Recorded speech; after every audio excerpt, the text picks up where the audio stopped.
ولدي؟ انا اروح البلاي ستيشن. البلاي ستيشن دي نت. نت اللي هو بيقعدوا يعملوا كده على الكمبيوتر. بلاي ستيشن يا ابن الشاشة، تعال اقعد جنبي يا بلا بلاي ستيشن معناش فلوس اقعد. يا بدر اروح مع اصحابك. اصحابك معاهم فلوس انما احنا ما معناش. ادي انا اروح اقول لهم. خلاص خد لامك تطير علينا الليله نهدي. تعال بلامك مش ناقصه العمليه. نروح محاكي. بعد عليك من ربع ساعه. يوه هيروح يقول لامه طين عليه الليله نهدي. ربراب وتعلموه الشباب يا اولاد. ربراب وتعلموه الشباب بلاي ستيشن. اول مره نعرف حاجه اسمها بلاي ستيشن. عافاك العفو. لا حق عوضين. الحمد لله عامل ايه؟ الحمد لله. تفضل عامل ايه يا حق عوضين؟ عامل ايه يا جماعه يا ولدي؟ الحمد لله والله. عامل لكم شويه ما باينين شويه. كنا في البيت والله قاعدين قلنا نروح نشوف خالنا عفو. عمل ايه في 6 اكتوبر والله. الاذاعه ما بانش عليه. بانوا عليهم كلهم الا انت. ما مش عارف يا اخي أيوة ما جايبينش زيوتي. قالوا رئيس السادات قال كرم شويه. طب ازاي عند الخال عطوه ده ضربها من ضرب وقتل ازاي؟ انا اكمل لكم بقيه القصه. كمل يا حي. ورحت خالد بعد ما خلصت سواقة الدبابة. أيوة. رحت انشرمل على جنب اريح رجلي يا خالد. تعبت يعني بقالي 6 ساعات راكب الدبابة ما وين ما قلت هلا. ايوه نزلت يا حق من الباب. ايوه الدبابة ومن على بعد 5 6 كيلو كده. 5 6 كيلو. ايوه. وشفت لك 4 والخامس قائم. شفت النجوم على كده. ويا حي طب خالك يعمل ايه؟ انا نزلت من الدبابه. على بال مركب ثاني يكون قتلوه. هيكون جو القناصه وخلاص. طب يعمل ايه؟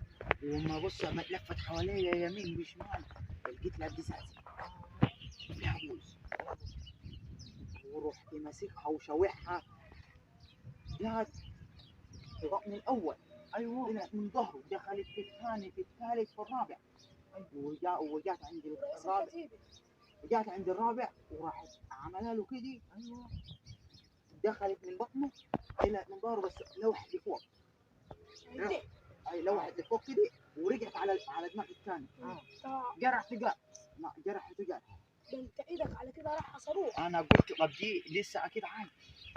انا شايف القلب بينبض من ما انت عينك قناصه شاف من اخر ده الدين. ليزر يا راجل مركب ليزر هو. في الاخر رحت له هناك. رحت خالع القزازه. بعد لقيت القزازه وقع في الارض. عشان ما نكذبش عليهم. لقيتها وقع في الارض. عورت عويه ووقعت في الارض. رحت جبت وبعد خالك ما وصلت هناك. ايوه رحت موت القائد. رحت جاي عليهم كلهم كده معلم عليهم بالقزازه. كتبت عليهم الحاج عطوه. ايوه ملك المطوه على طول لما انا خلك هيستنى. قاعدين دلوقتي ما فيش حتى كوبايه شاي ولا اي حاجه. يا ابوي كوبايه شاي مين ما بحكي لكم احسن من الشاي يعني.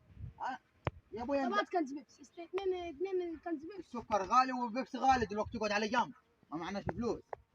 لازمك يا خالة بس خالك ما حد جايبه يعني في كلم الحاج عوضين. ما قال له على ساعه ما سمعتش شيء. ايوه طيب قال طلع الرئيس محمد انور السادات قال يا ابوي والحج وعطوه ما ظهرش فيه. يقول خالي ازاي؟ قال خالي قتل الخمسه والكتيبه. اقول لك يا خالي. ايوه هو حرب 6 اكتوبر دي قامت سنه كام الناس؟ يعني كنت في الامتحان امبارح قلت يا ابوي لو سالت عليها خالد ده كان جواه. رحت كتبت لهم في الامتحان خالي اللي يعرف هذا السؤال. لا كنت كتبت لهم حرب 6 اكتوبر كان اساسي رقم 3 عشان ما اكذبش عليكم. قام يا خالد. كنت رقم 3 اساسا كان عام 1997. شهر ايه؟ على ما اظن يعني. شهر ايه؟ كانت في رمضان انا ما اظن. لا كانت في شعبان. يا ابوي صدق ما في الامتحان اقول لك على كلمتين. قول يا حاج قول. شكلها اكيد بتقلت عليهم النهارده. بقول لك في حرب 6 اكتوبر دي كانت 1973 مع 76 على ما اظن. كانت الساعه 2 الظهر. ايوه وازاي ما كانش فيها حاجه عطوه اصلا وازاي شافوا من 5 كيلو. لا تعال شوف تعالوا ازاي يا خال انت كذاب. كذاب يا انت راي كذاب يا خال. شوف الكذب. الكذب اهو. يا ابويا يا ريت انت كذاب يا ريس. انت كذاب يا ريس. يا ريت انت كذاب. يلا بينا نسوي، يلا بينا ريت كذاب. والله يا خالي انا اقول لك ما نروحش لخالك يا راجل. يا رجال انا اقول لك ما نروحش ما لخالك. الكذبة زايد عليهم هذه. والله يا راجل كذاب. الكذبة هذا زريح عليهم. ما ادري عادي، ما الواد قلت له ما يحطش الخشبات فوق حطهم. الله يقندلوا بقنديل.